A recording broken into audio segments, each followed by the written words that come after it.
Right now on Justice. This is the biggest load of bull I ever heard.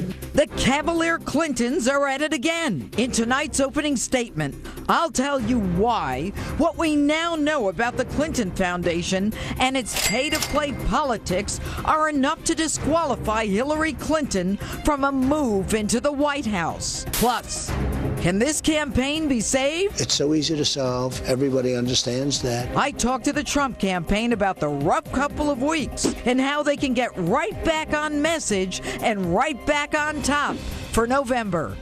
Justice starts now.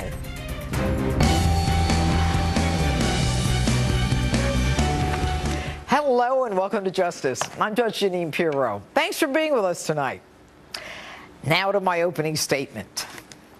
It wasn't about convenience, and this is not old news. She set up the personal server to prevent us from learning her private business. And it is only because of a government watchdog group and an ethical federal judge that we found out why this week. Why? Because Bill and Hillary Clinton are the Bonny and Clyde of American politics. Now follow me on this one. Why would a woman, a lawyer no less, one experienced many times over in the ways of Washington, risk placing classified information, our live assets, the placement of satellites, drones, and our most secret plans on an unprotected, non-government, non-capturable server? Why would she violate federal regulations upon which she was schooled just before she became Secretary of State, not to mention violate federal criminal laws that would put her in jail? She's too smart to do that. Why would she take the time to make the effort to hide, destroy, and delete 33,000 emails? Now we know. She did it for the most selfish of reasons, the oldest of motives. She did it for greed and for power and for the almighty dollar. She did it to hide her shady Clinton Foundation dealings. She did it in order to do favors for Clinton donors and to put a price tag on our State Department.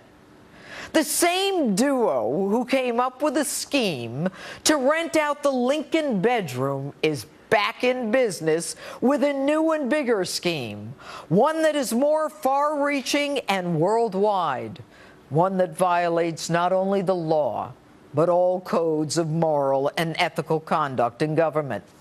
A couple willing to sell anything to the highest bidder for money and power. This is why the emails were hidden from the beginning, and this is why they were ultimately destroyed and deleted. This week, we find out top State Department aide Cheryl Mills, formerly of the President Bill Clinton impeachment team, aligned with Hillary ever since, and also on that private server, was advised in 2012 that a Freedom of Information request was made for the number of email accounts used by Hillary Clinton.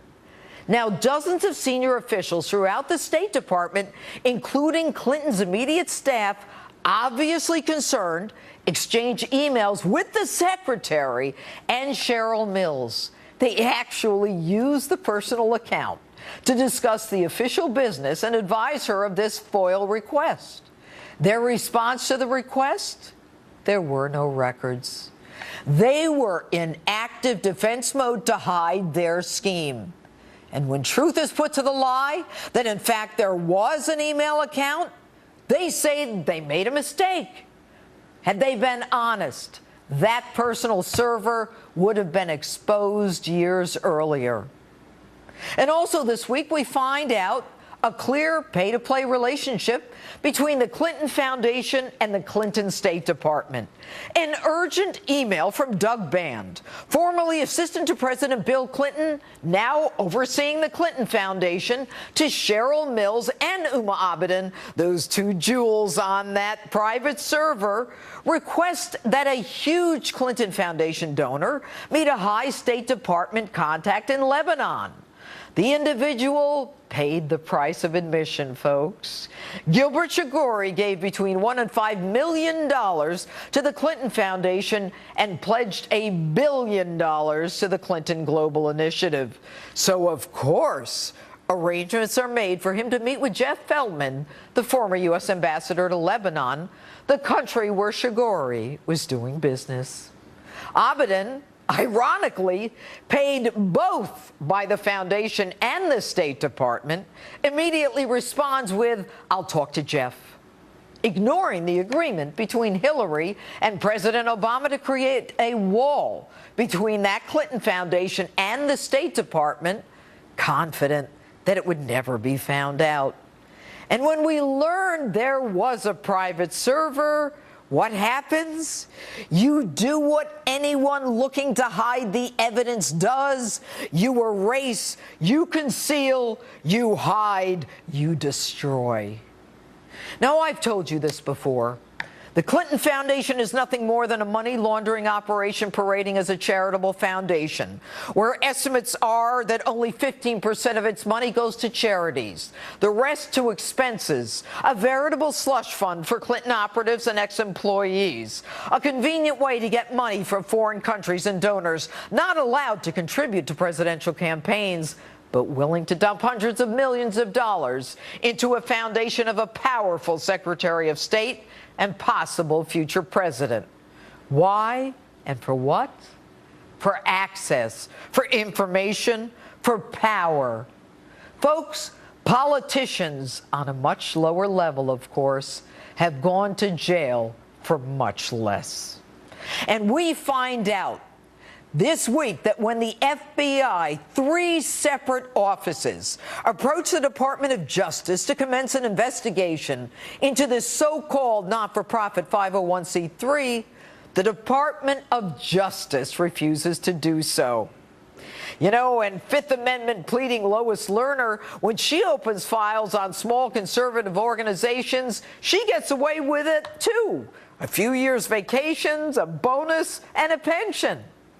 So it's no surprise that the DOJ refuses to investigate the Clinton Foundation.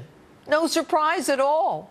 The collusion between Loretta Lynch and Bill Clinton was on display for all to see in an astounding meeting on a tarmac in Phoenix, while an investigation of Bill Clinton's wife was being conducted by Loretta Lynch. And consider this one. Isn't it curious how Miss Lynch is willing to listen to the FBI when they recommend not going forward with charges against Hillary Clinton? But when the FBI recommends going forward with a criminal probe on a blatant pay-to-play bribery investigation of the Bill Hillary and Chelsea Clinton Foundation, their answer is a resounding no. And you know what, folks? The Clintons, they're not even grateful. They are classless. Take a listen.